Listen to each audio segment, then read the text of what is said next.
You're a girl. Which one would you pick on a date?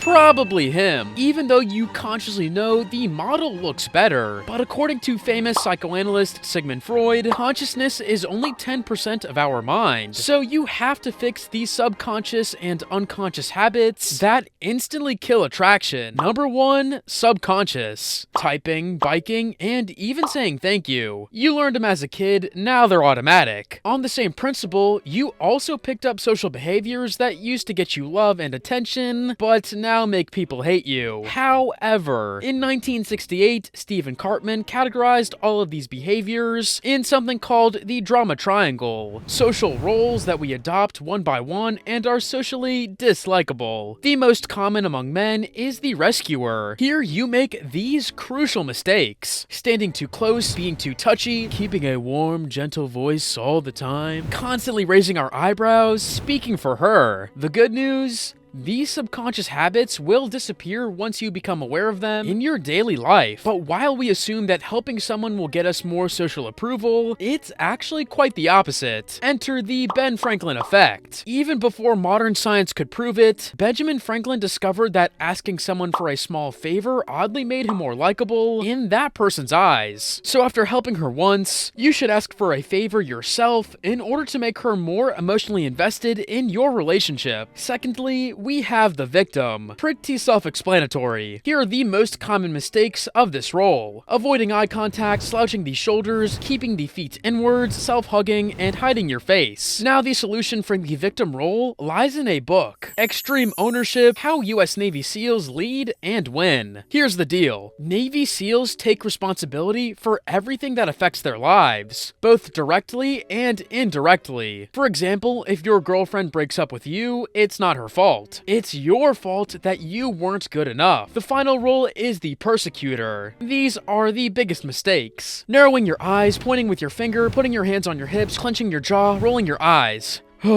So what can we do? According to Dr. Jill Taylor, any emotion only lasts about 90 seconds in the human body. After that, we're fueling it with our own thoughts. So when you get angry, try to completely stop your thoughts for 90 seconds. A quick way to do that is by trying to catch your next thought. But there are still some habits that instantly kill attraction. Number 2, unconscious. For this part, we have to go back a few decades in the past, to the 60s. Actor Anthony Perkins just played in the biggest role of his career. He was lean, tall, had soft brown eyes, a deep voice, and an angular bone structure. Beautiful actresses like Audrey Hepburn and Brigitte Bardot publicly admitted that they adored his looks. But despite all of these, he was always seen as creepy. In almost every interaction, Anthony used to do countless nervous tics. These tics made him look weird in the eyes of others, and ruined most of his interactions. Now, here's the catch. These are unconscious habits. They won't just disappear once you become aware of them. So what can you do? In behavioral therapy, there's a thing called competing response technique. In simpler terms, you can reduce or even eliminate unwanted tics by replacing them with a different behavior that makes the habit impossible. For example, you can replace leg jiggling, something that Anthony did very often, with hardly pressing both your feet on the floor. You can replace scratching your neck with touching your chin, and cracking your knuckles with clasping your hands together. But besides these habits, there are some things even more subtle that affect all of our interactions. Micro expressions. Now, both FBI and CIA detectives called them behavioral anomalies. Why? Because we're not aware of them, neither are the others around us. Yet in his research, Paul Ekman discovered that micro expressions, which happen when you're nervous, can become unconscious red flags that make others see you as creepy. How can you stop them? You actually need to practice them in front of a mirror. This way you'll be able to prevent them from ruining your social interactions. Now, even though it's only 10%, you can't overlook the most obvious mistakes. Number 3, conscious. In her book, Olivia Fox Caban revealed that charisma is actually composed of 3 parts: power, warmth, and presence. Yet, due to bad bad habits, all of these diminish over time. So let's start with A. Power. In 1980, O'Barr and Atkins started to examine the courtroom's language in order to discover the key elements of powerless speech. In this study, they found out that people with lower social status had their speeches marked by hedges, tag questions, intensifiers,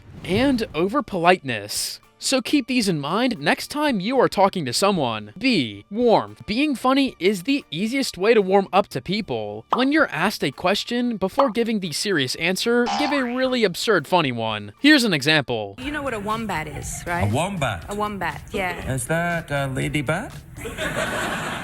Just cause some of y'all may be curious, this is a wombat actually. But a big mistake that undermines your warmth is bragging about your accomplishments. A more charismatic way to brag is by complimenting the other people from your life. She was so great in grounding me because I was just a nervous ball of insecurity and anxiety at that point. That's how Simu Liu became one of the most beloved rookie actors. C. Presence. When it comes to our presence, it is passive listening that does the most harm. So how can you switch from passive to active? A quick trick is to use verbal affirmations like, right, I see, go on, and tell me more. But the major mistake when it comes to your presence is keeping the conversation to a superficial level. The solution? Deep questions.